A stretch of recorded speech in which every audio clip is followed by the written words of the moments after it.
Moving further, here in this particular session, we are highlighting on the discussion of T.S. Eliot's Tradition and Individual Talent, where he stresses upon the role of art and emotion in poetry. So, to have a recap, in the previous session, we discussed about the concept of tradition and about the traditional elements and their significance and the dynamic conception of tradition and its values. And here, we have to introduce the students to the theory of impersonality in poetry, and the students will be able to learn the meaning of impersonality in poetry. So here Eliot develops further his theory of the impersonality of poetry. He compares the mind of the poet to a catalyst and the process of a poetic creation to the process of a chemical reaction. Just as chemical reaction takes place in the presence of a catalyst alone, so also the poet's mind is the catalytic agent for combining different emotions into something new.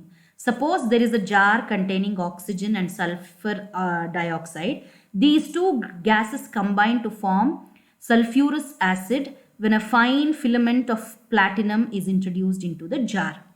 The combination takes place only in the presence of the piece of platinum, but the metal itself does not undergo any change. It remains inert, neutral, and unaffected. Okay, so this is the process of poetry that he mentions here. So when this happens, here in what way he is trying to define the mind here. Okay, the mind of the poet is like the catalytic agent. It is necessary for the combination of emotions and of experiences to take place, but itself does not undergo any change during the process of poetic combination. The mind of the poet is constantly forming emotions and experiences into new wholes, but the new combination does not contain even a trace of poet's mind, but just as the newly formed sulfurous acid does not contain any trace of platinum. So, in the case of young and immature poet, his mind, his personal emotions and experiences may find some expression in his composition, but says Eliot, quote, the more perfect the artist, the more completely separated in him will be the man who suffers and the mind which creates. So the test of the maturity of an artist is the completeness with which his mind digests and transmutes the passions which form the substance of his poetry. The man suffers, that is, as experiences, but it is his mind which transforms his experiences into something new and different. So the personality of the poet does not find expression in his poetry. It acts like a catalytic agent in the process of poetic composition. Okay, so this is what T.S. Eliot tries to say, that the mind of the poet is like that catalytic agent, and it is necessary for new combinations of emotions and experiences to take place, but by itself does not undergo any change during the process of poetic combination. And the mind of the poet is constantly forming emotions and experiences into new wholes, but the new combination does not contain even a trace of the poet's mind, but just as the newly formed sulfurous acid does not contain any trace of platinum. Okay, so the personality of the poet does not find expression in his poetry. It acts like a catalytic agent in the process of poetic composition. So the experiences which enter the poetic process, says Eliot, may be of two kinds.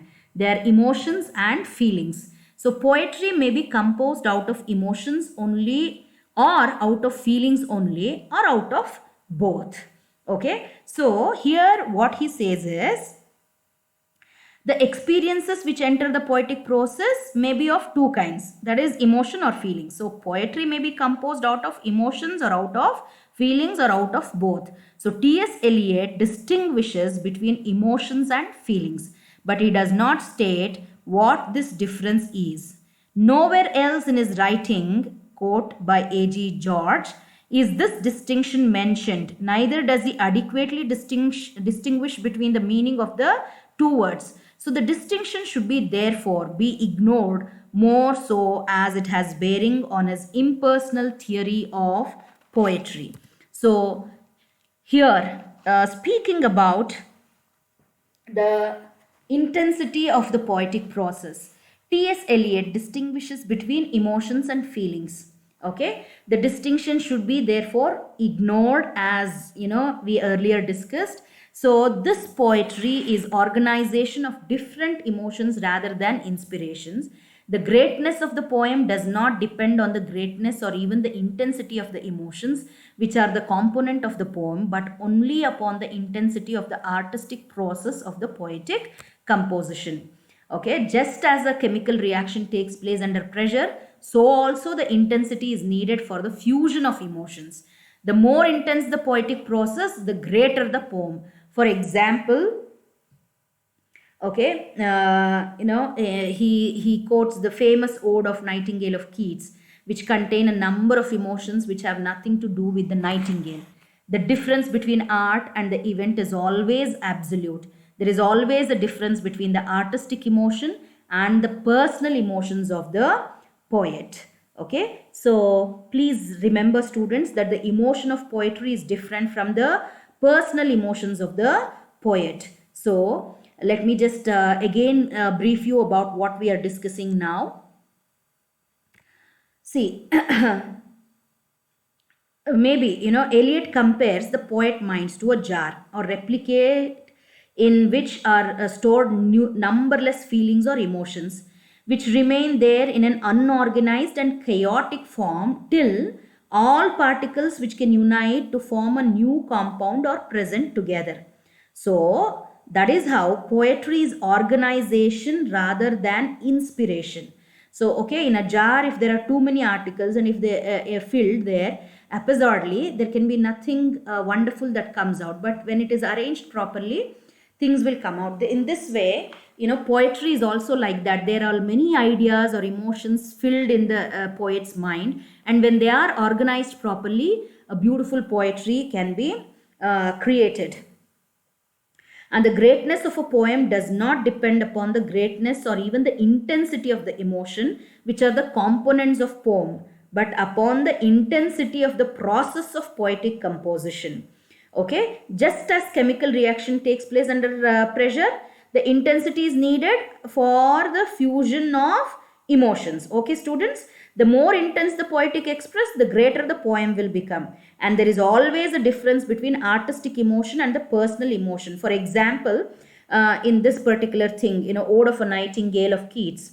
In fact, so the title says about Nightingale, but it has not much to do with Nightingale itself. So this is the difference between art and the event, and it is always absolute. So the poet has no personality to express. He is merely a medium in which impressions and experience combine in peculiar and unexpected ways. So these impressions and experiences which are important for the man may find no place in his poetry, and those which become important in the poetry may have no significance for the man himself. So Eliot rejects romantic subjectivism. Okay, so and now speaking about the value of concentration. So moving further, the emotion of poetry is different from the personal emotions of the poet. So this is what he says. His personal emotions may be simple or crude, but the emotion of his poetry may be complex and refined. It is the mistaken notion that poet must express new emotions that result in much eccentricity in poetry. It is not the business of the poet to find new emotions. He may express only ordinary emotions, but he must impart to them a new significance and a new meaning. And it is not necessary that they should be his personal emotions. Even emotions which he has never personally experienced can serve the purpose of poetry. For example, emotion which results from reading of books can serve his turn. So Eliot rejects Wordsworth's theory of poetry having its origin in emotions recollected in tranquility. So we know the very famous saying about what poetry meant for Wordsworth. So he says, it's overflowing emotions which are recollected in tranquility. So he rejects this, And in the poetic process, there is only concentration of a number of experiences, and a new thing results from this concentration. Okay. So we can here say that this process of a new thing results from concentration, and concentration is neither conscious nor deliberate, it is a passive one. There is no doubt that there are elements in the poetic process which are conscious and deliberate, but the difference between a good and a bad poet is that a bad poet is conscious where he should be unconscious, and unconscious where he should be conscious. It is this consciousness of wrong kind which makes a poem personal, whereas mature art must be impersonal. But Eliot does not tell us when a poet should be conscious and when not. The point has been left vague and indeterminate. So to conclude, in the poetic process, there is only concentration of number of experiences, and a new thing results from this concentration. This process of concentration is neither conscious nor deliberate. It is just a passive one. There is no doubt that there are elements in the poetic process which are conscious and deliberate. So the difference between good and bad poet is that a bad poet is conscious, whereas he should be where he should be unconscious, and unconscious where he should be conscious. So as we discussed earlier, he never says, when a poet should be conscious and in which place it should be unconscious. Whatever it is, this point has been left vague and undetermined by T.S. Eliot.